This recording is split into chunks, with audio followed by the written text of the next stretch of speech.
Hi everyone, I am here with a Bible study. I hope you guys are having a great day.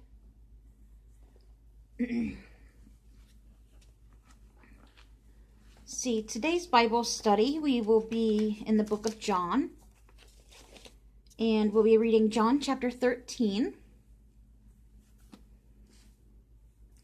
In John chapter 13, we will be reading about Jesus washing his disciples' feet.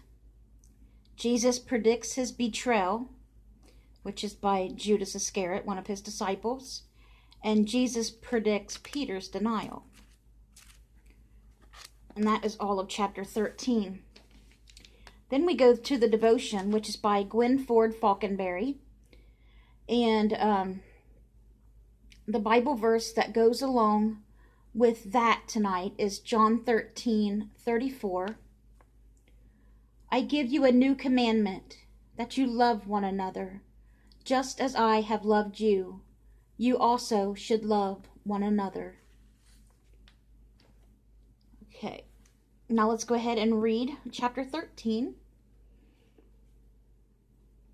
It was just before the Passover feast. Jesus knew that the time had come for him to leave this world and go to the Father. Having loved his own who were in the world, he now showed them the full extent of his love. The evening meal was being served, and the devil had already prompted Judas Iscariot, son of Simon, to betray Jesus. Jesus knew that the Father had put all things under his power, and that he had come from God and was returning to God. So he got up from the meal, took off his outer clothing, and wrapped a towel around his waist. After that, he poured water into a basin and began to wash his disciples' feet, drying them with the towel that was wrapped around him. He came to Simon Peter, who said to him, Lord, are you going to wash my feet? Jesus replied, You do not realize now what I am doing, but later you will understand. No, said Peter, you shall never wash my feet. Jesus answered, Unless I wash you, you have no part with me.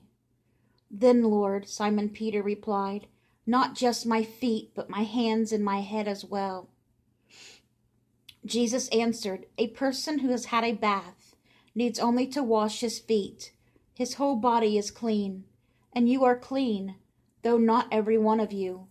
For he knew who was going to betray him, and that was why he said not every one was clean. When he had finished washing their feet, he put on his clothes and returned to his place. Do you understand what I have done for you? He asked them. You call me teacher and Lord, and rightly so, for that is what I am. Now that I, your Lord and teacher, have washed your feet, you should wash one another's feet. I have set you an example, that you should do as I have done for you. I tell you the truth. No servant is greater than his master, nor is a messenger greater than the one who sent him. Now that you know these things, you will be blessed if you do them. I am not referring to all of you. I know those I have chosen. But this is to fulfill the scripture. He who shares my bread has lifted up his heel against me.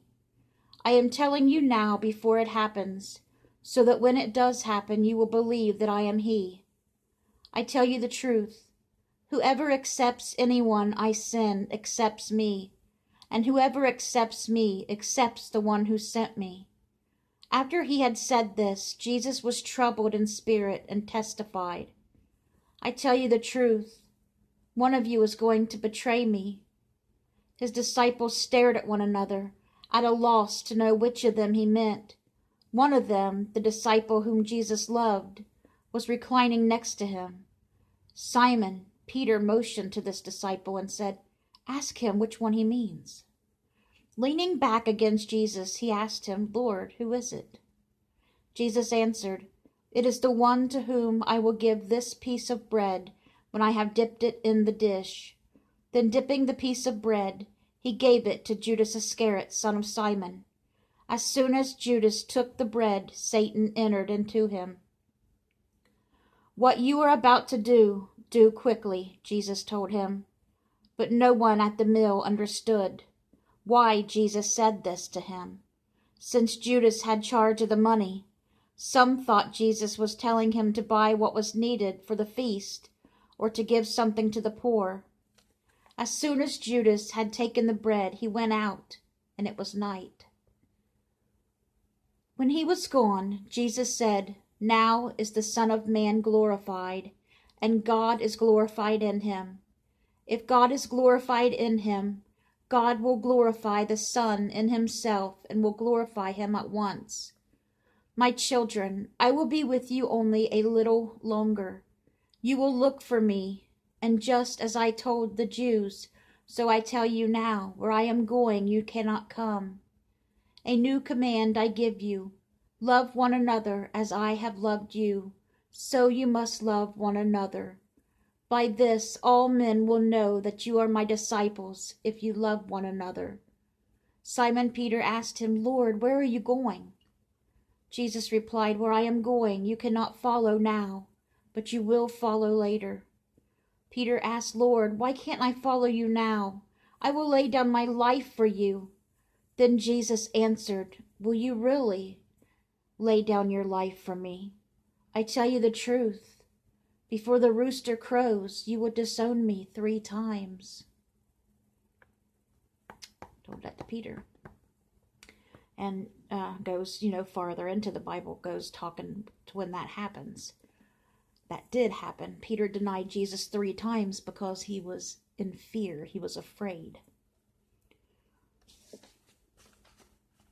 And as soon as he denied him the 3rd time, the rooster crowed. Okay, let's go ahead and practice our verses. We've got 5 now, right? So let's see here. Let's start with the new ones. Hebrews 13:14. For this world is not our permanent home, for we are looking forward to a home yet to come. Did I get that right? 13:14. For this world is not our permanent home. We are looking forward to a home yet to come. Okay, and John 3:16. That's a popular one. For God so loved the world that he gave his only begotten Son, that whosoever believeth in him should not perish, but have everlasting life. Okay, and let's see. Hebrews 13:8. Hebrews 13:8. Jesus Christ is the same yesterday, today, and forever. Let's see. Proverbs 17:17. A friend loves at all times. And lastly, but not least, Philippians 4:13. I can do all things through Christ who gives me strength. That's our verses we're practicing. Okay, so now let's read the devotion. Living in this world as we do, sometimes things seem so complicated, don't they? Yes, they do. On a macro scale, I see messes of every content, things that worry me for now and for future generations. And in our own country, people I love fight at differing sides of political arguments. On a more micro scale, work often feels impossible. People hurt my kids' feelings, and my husband doesn't take out the trash when he is supposed to. I tend to overthink my responses to problems. I was challenged about that recently when I learned of the Primitive Love Coalition. Apparently, this organization was formed by a Christian couple who were so dismayed by the conditions of some of the people in Iraq that they had to do something. Instead of overthinking what to do, they focused on one thing, the thing Jesus focused on, love.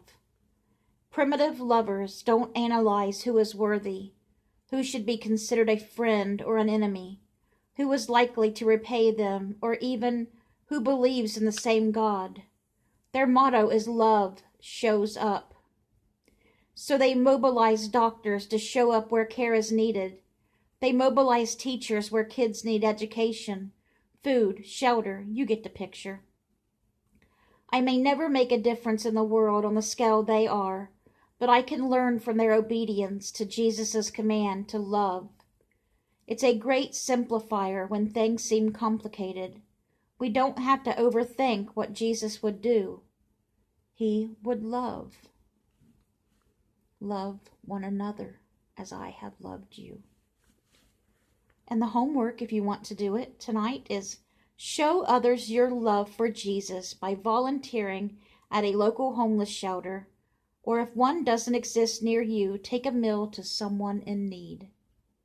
Maybe a neighbor, friend or neighbor. I hope you guys enjoyed the Bible study tonight, and I hope you guys have a great rest of your night. Good night, guys.